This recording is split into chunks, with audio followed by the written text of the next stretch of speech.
Olá, turminha do YouTube, tudo bem com vocês?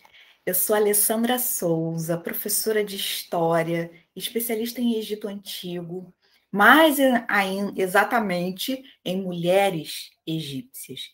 É um assunto que eu sou apaixonada, que eu estou aqui há mais de 20 anos estudando, e eu venho hoje apresentar para vocês um dos temas também que eu curto muito, que junta dois temas egípcios que eu amo, que é a mulher e a magia. Nós vamos falar de maternidade no Egito Antigo. Mas antes de começar a falar, eu vou pedir aqui para você deixar o seu like, para você compartilhar para os amigos que você sabe que gosta e curte do tema, para que a gente possa crescer e expandir esses ensinamentos tão lindos que eles nos deixaram. Então, eu vou fazer uma apresentação em que esses slides nós vamos acompanhar, né? Aí a maternidade no Egito Antigo, professora Alessandra Souza. Vamos lá. Falar em maternidade no Egito Antigo é a gente, primeiro, né, recorrer a um mito. Os egípcios explicavam tudo na vida deles por mitos. O principal mito que se fala de nascimento é o mito de criação de Heliópolis, seguido do mito de Osíris. Aí nós vamos apresentar algumas documentações textuais e outras materiais. Então, vamos iniciar no mito de criação de Heliópolis. Heliópolis é um nomo no Egito, tipo uma cidade-estado. Esse nome é em grego, tá? Quer dizer a cidade do sol. Porque o principal deus de lá é o Atum, que é o deus Sol. E a partir dele teve-se mais 8 deuses. É Enéada de Heliópolis, porque eram 9 deuses, tá? Então, o que fala esse mito? Por que ele é importante? Porque ele introduz o mito de Osíris. Então, para entender o mito de Osíris, nós temos que chegar a esse mito, tá? O que fala esse mito? O mundo era um caos primordial. Não tinha nada. Não tinha terra, não tinha água, não tinha ar, não tinha nada. Então, a partir desse caos primordial, formou-se uma lama primordial que se chama Num. A partir dessa lama primordial nasceu o deus Atum, que é o deus Sol. Atum se sentia muito sozinho, tá? Então ele resolveu criar o primeiro par de deuses. Eu não posso falar como ele foi criado, esse par de deuses, porque o meu canal mal tá nascendo, já vai ser, né? Já vai sofrer algum tipo de represália por conta da hipocrisia alheia, né? Então, quem quiser saber como que Deus Atum criou Shu e Tefnut, pesquisem. Mas ele teve a ajudinha da deusa Hathor.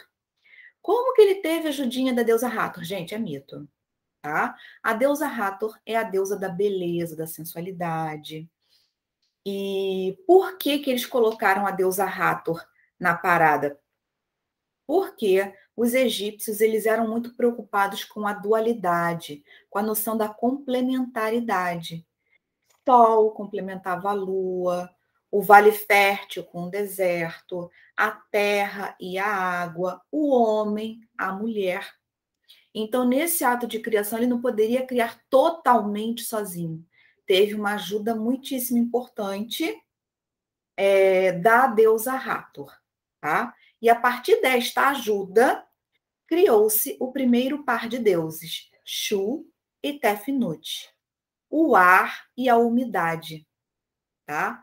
A partir desses primeiros deuses, Shu e Tefnut, houve a união entre eles e nasceram Geb e Nut. Geb é o deus da terra, Nut é a deusa do céu. Então, a partir desse momento, Atum decretou: olha, vamos parar a criação por aqui, tá bom, a gente já tem deuses que já dá para fazer toda a vida na Terra, Só que ele já falou isso um pouquinho tarde demais. Nut estava grávida e estava grávida de quádruplos. Então Atom decretou: olha, essas crianças têm que nascer neste ano. Se elas nascerem ano que vem, eu vou matá-las. Então chegou o último dia do ano e as crianças não nasceram. Então o deus Tote, que é o deus da sabedoria, o deus da magia pelo verbo, e também é o deus do calendário, ele conseguiu provar para Atom que o ano não é composto de 12 meses de 30 dias. O ano tem mais 5 dias e 6 horas. São os dias epagômenos. Como que ele conseguiu provar?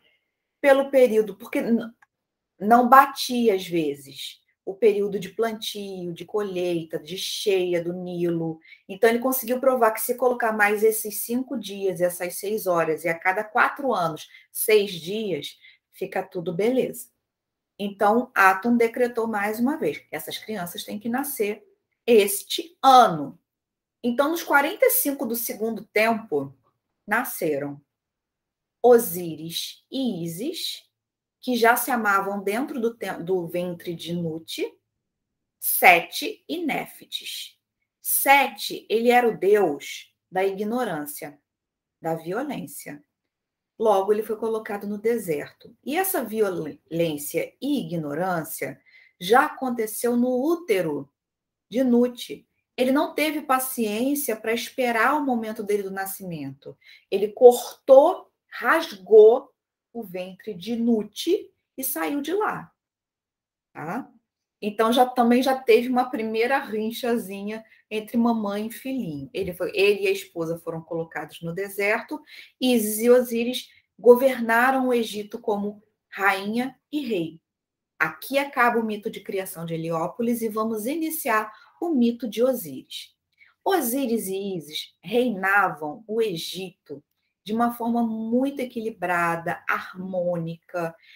O Egito era fértil, as pessoas se alimentavam bem, tinha muito ouro, tudo era bom e bonito, tá? Deusa Ísis, ela não queria ter filhos naquele momento. E Osíris queria, porque afinal de contas seria a continuação do seu legado, né? Então deusa Ísis chamou a irmã Néfites, vestiu essa irmã de Ísis, ela perfumou Néfites com o perfume dela, embebedaram Osíris, eles se relacionaram e dessa união nasceu Anubis. Anubis é aquele deus chacal que era responsável pelo embalsamamento dos corpos. Só que ela fez tudo isso escondido, porque, como eu falei, Deus Sete era um deus da esterilidade também. Como que eles explicaram essa esterilidade do Deus Sete? Os egípcios deram uma explicação física para essa esterilidade. Ele não tinha o saco escrotal. Então, Sete jamais poderia ter filho. Então, Néfites fez tudo isso muito escondidinho, muito escondidinho. E ela teve que voltar para o deserto para viver com o marido. Tá? O mito não fala como, mas ele descobriu que ela foi aberta pelo parto. Né? Os egípcios usam esse termo quando uma mulher teve filhos, ela foi aberta pelo parto. E o que antes era uma invejinha passou a ser ódio, afinal de contas, ele foi traído. Só que Osíris, né, só soube depois do nascimento do filho. O que aconteceu? Sete chamou Osíris para uma festa. Ele arrumou um caixão exatas proporções de Osíris. E nessa festa fez uma competição. Aquela pessoa que entrasse e coubesse direitinho naquele caixão receberia um prêmio. Todo mundo, ele já tinha combinado com os outros participantes da festa, todos os outros entraram e nenhum deles couberam no caixão. Quando Osíris entrou, foi certinho, Sete lacrou o caixão e mandou o caixão para longe. A deusa Ísis, quando soube Ela se transformou num pássaro, foi atrás do seu marido, resgatou o seu marido e ele continuou vivo, beleza, tranquilo. Não satisfeito com a derrota dos planos dele, Sete chamou Osíris de novo para uma conversa. E Osíris foi. Ele acreditou no irmão, ele não viu maldade no que o irmão fez. E foi. Quando ele foi, Sete esquartejou o irmão, tá? E espalhou cada pedacinho dele em um nomo do Egito. A cabeça de Osíris ficou no nomo chamado Ábidos, que é onde está o templo do deus Osíris, tá? Onde foi colocada a cabeça, onde foi encontrada a cabeça. Deusa Ísis, quando soube, mais uma vez se transformou num pássaro e foi catando pedacinho por pedacinho de Osíris. Montou o corpo. Só que quando ela viu um pedacinho muito importante, não foi resgatado, porque foi engolido por um crocodilo. Há versões que dizem crocodilo, há versões que falam de um tipo de peixe que tinha no rio Nilo. Que foi o pênis de Osíris. Então, ela era a deusa da magia. Sendo assim, ela batendo as asas dela, o espermatozoide saiu de Osíris, entrou pelo canal vaginal e útero, e assim ela engravidou. E teve que fugir, com a ajuda dos outros deuses, porque Sete sabia que se ela tivesse esse filho seria o herdeiro do Egito. E ele não queria, ele queria ser o rei do Egito, único e absoluto. Enquanto Horus não crescia, Sete foi rei do Egito. E o Egito passou por um período de muita pobreza, de muita escassez, de muitos problemas. Quando Horus cresceu, tornou-se adulto, ele chamou o tio para uma contenda, para uma ação judicial, vamos dizer assim, né? Em que essa ação durou, 80 anos, que está num texto chamado A Contenda entre Horus e Sete. Nesse texto, fala de todas as peripécias de todos os lados, tanto de Sete quanto de Horus, que junto de Ísis, para que Horus conseguisse ser o rei do Egito. Conseguiu, Sete voltou para o deserto e Horus era o rei do Egito. E ficou assim. O Horus, os faraós, eles eram a reencarnação do deus Horus. Então, deus Horus é o vivo. Os faraós, quando morressem, viravam Osíris, que é o deus morto. Assim terminamos os mitos. E assim também passou a ser a conduta humana, não com essas explicações mágicas, vamos dizer assim. A conduta humana era: o casal tem que ter filhos, se a mulher não quiser ter filhos, o homem pode recorrer a uma concubina, tá? Se tivesse concubina e não engravidasse, o problema era sempre na mulher. Porque como aconteceu com Deus Horus, Deus Horus não, perdão, com Deus Sete, qual era a explicação física? Ele não tinha o saco escrotal. Desde o momento em que olhava, o homem tinha, então ele não era estéril. Ele tinha que ter filhos.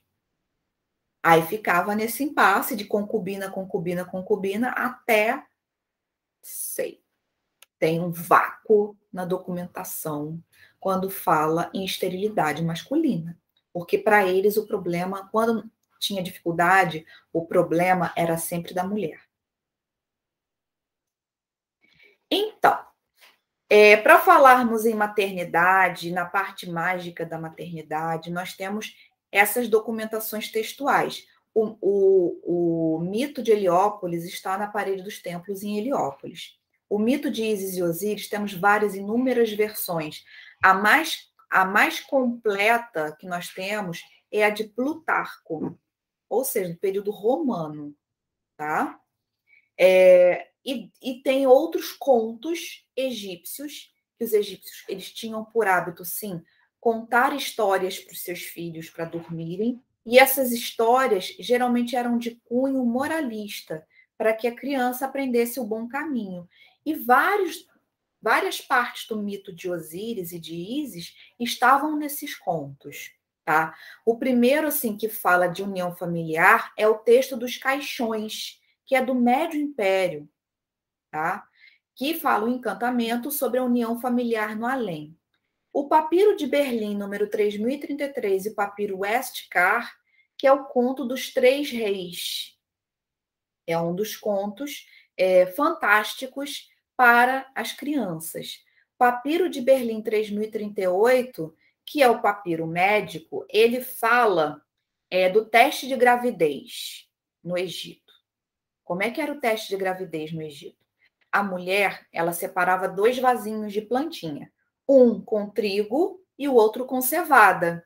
E ela tinha que urinar, a primeira urina dela tinha que ser nesses 2 vasinhos. Nos dois, não sei como fazia, se colocava num pote, depois colocava em cada vasinho. Era a primeira urina da manhã, todos os dias regando aquele vasinho.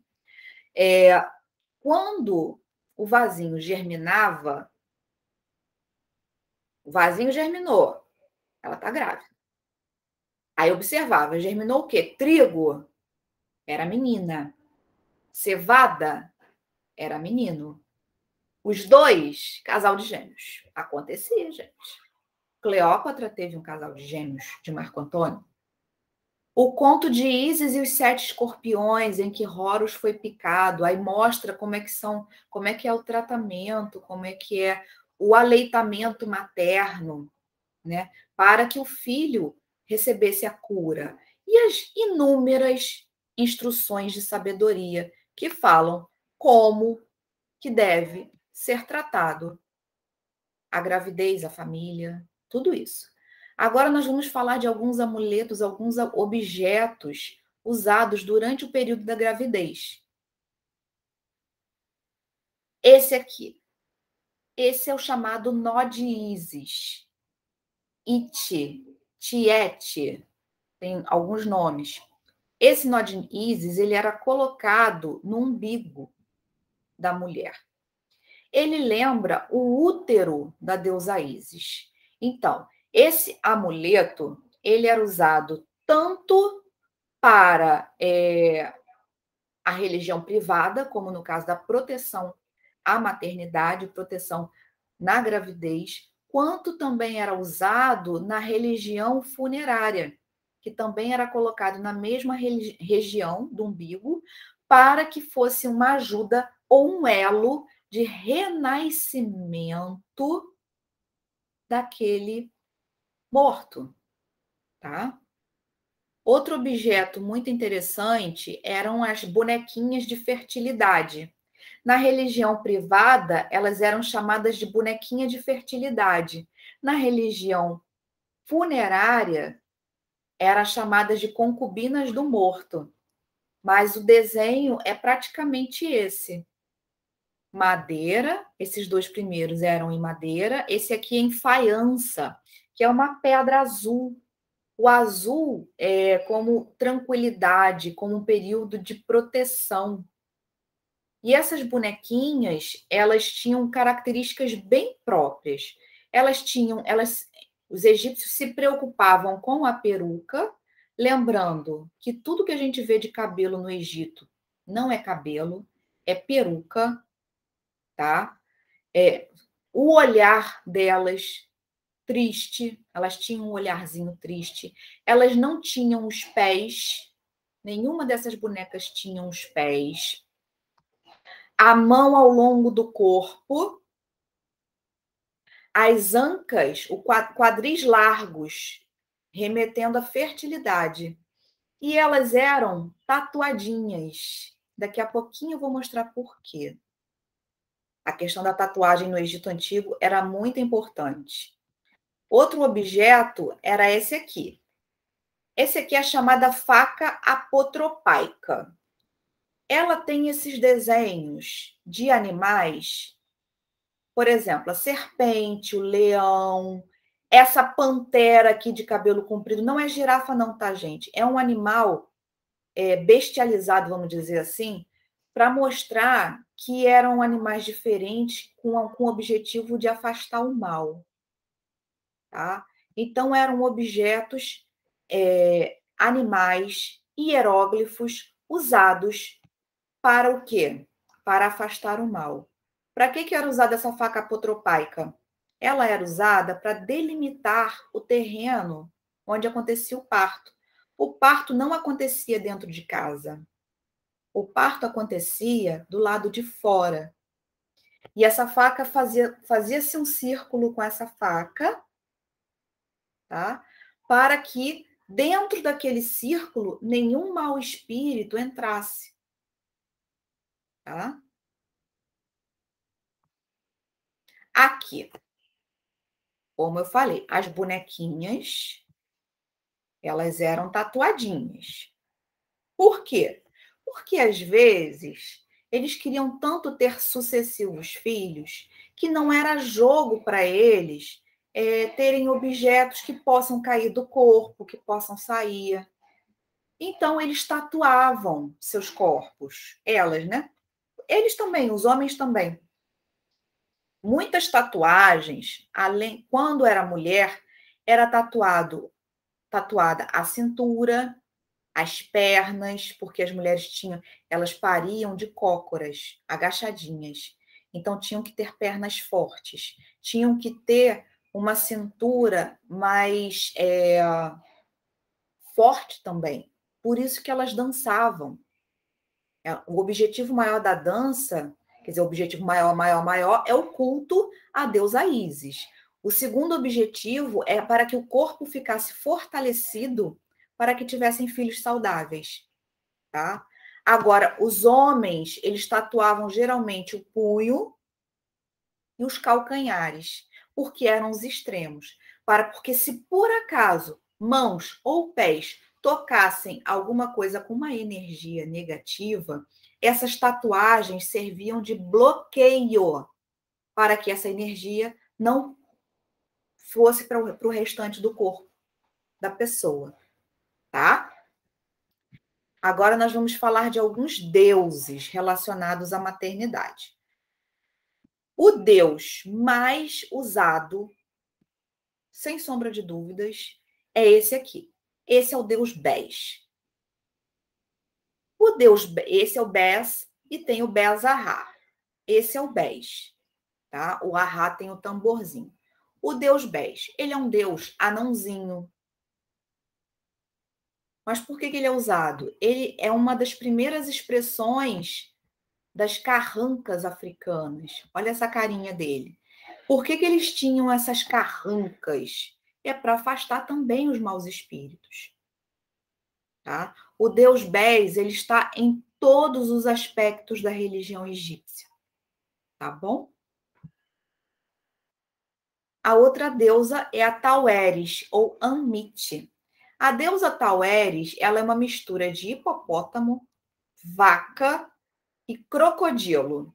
Então, essa deusa híbrida, também com uma expressão muito feia, muito séria, ela também era usada para afastar os maus espíritos na religião privada. Na religião funerária, era ela quem ficava ávida, esperando no tribunal de Osíris, após a pesagem do coração, que se o coração daquele morto fosse mais pesado do que a pena de Maat, essa deusa devoraria essa alma e iria para a não existência. Mas não tem nenhuma documentação que fale que essa deusa conseguiu devorar alguém. Outra deusa também muito conhecida no Egito para a maternidade é a deusa Bastet, é a deusa gatinha, né? Por quê? Ela é muito associada à fertilidade, à maternidade, porque os egípcios eles eram exímios observadores da natureza. E eles viam que a gatinha, ela nunca tinha um filhote só, ela tinha uma ninhada.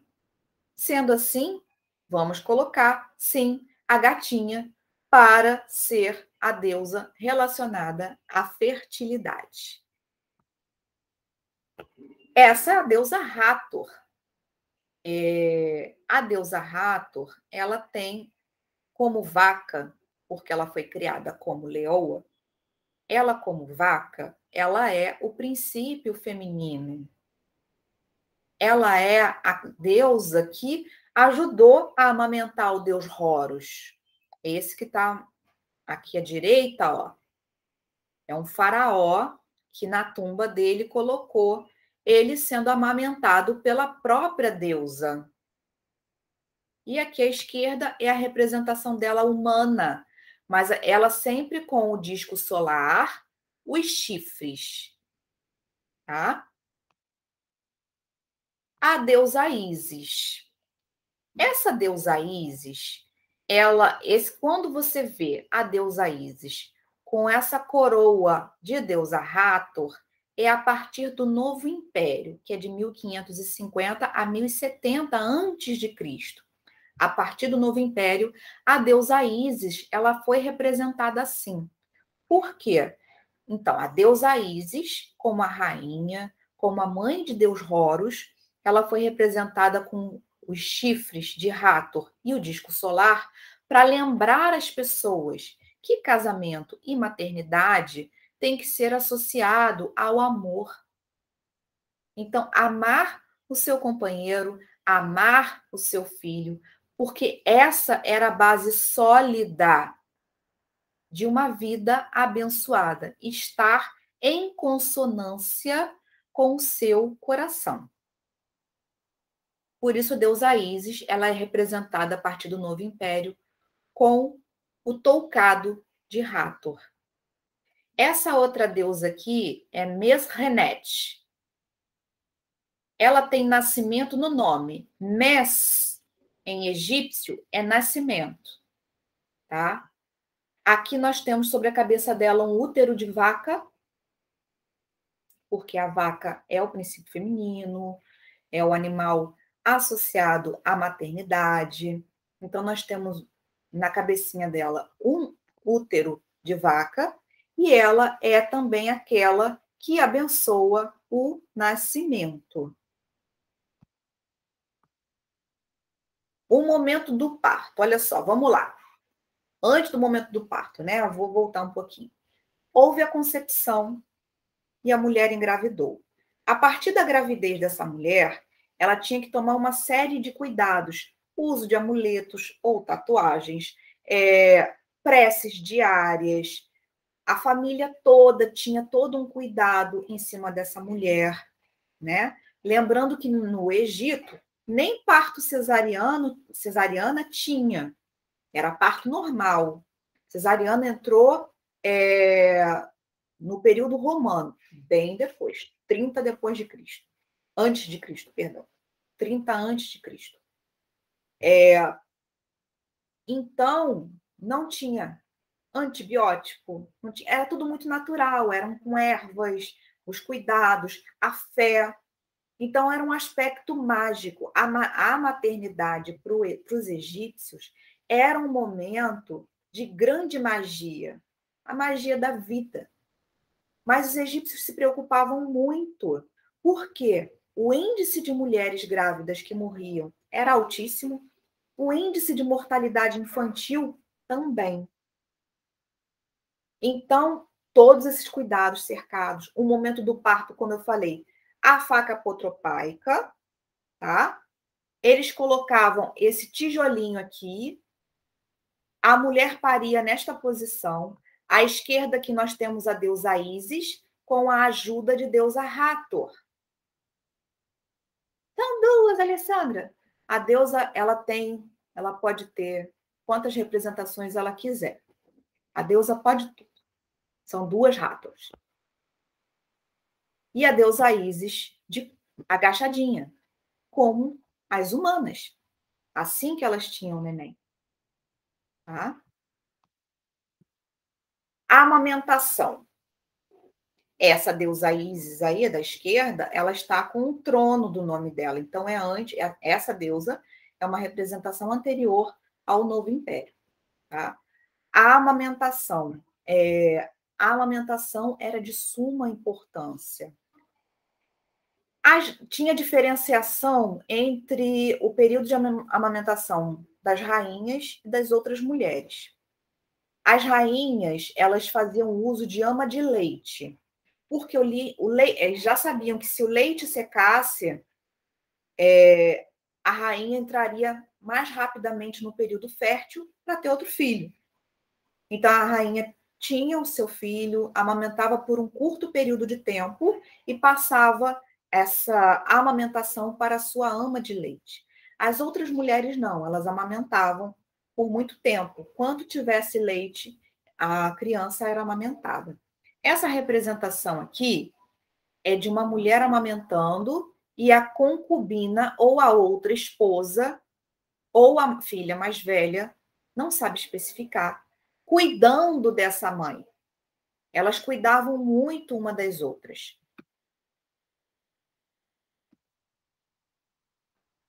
E a infância. Aqui é a infância de Deus Horus e aqui é a criança. A criança no Egito é a única representação que a gente vê cabelo que é natural. Mas parte do cabelo era raspado e só tinha uma trança lateral. É uma representação de criança. Outra representação de criança, criança com o dedo na boca. O cabelinho trançadinho, seja menino ou menina, tá? Acontecia. E a criança. A infância no Egito, aqui. Um dia desse eu coloquei essa imagem nos stories. O pessoal, muita gente acertou, mas outras pessoas nem. Isso aqui é uma mamadeira, tá? Olha, vamos observar o desenho dela. Esses animais, eles eram desenhados na mamadeira para que a criança fosse protegida. Outros tipos de animais ferozes, bestializados, com a intenção de afastar os maus espíritos das crianças, tá? E aqui, gente, nós temos muitos brinquedos no Egito Antigo. Cavalinho de madeira, bonequinha, bola, muita bola no Egito Antigo. Corda, tinha um negócio que eles pulavam corda. O que eles brincavam mais? De correr, de pular. Era uma infância muito bem cuidada e muito bem amparada nesse sentido. Os egípcios eles tinham um carinho muito especial pela infância, pela gravidez, por todo esse cuidado, né? Nós temos vários contos infantis de cunho moralizante, tá? Por quê? Para que as crianças aprendessem a viver, a ter bons exemplos, a ter um norte moral, entendeu? Eles eram fascinados de verdade pela infância. Agora, eu vou passar um dever de casa, que eu sou professora e passo dever de casa, para vocês responderem aqui nos comentários. Eu quero saber. Quem já é pai e mãe pode responder, não precisa fazer entrevista com pais, avós. Mas quem ainda é jovem, faça uma entrevista com seus pais, avós, com as pessoas mais velhas e perguntam: durante a gravidez, você fez exame pré-natal? Por quê? Durante a gestação, teve algum cuidado especial espiritualmente falando? Fez alguma simpatia ou algum uso de algum objeto para ter um bom parto, por exemplo? Ou até recorreu à Nossa Senhora do Bom Parto, lembrando agora, né? Quando o bebê nasceu, recorreu a algum amuleto para protegê-lo? A partir das respostas às questões acima, verificaremos o que mudou ou não em relação ao pensamento mágico para a proteção da mamãe e do bebê, seja no Egito Antigo ou nos dias atuais. Então, meus amores,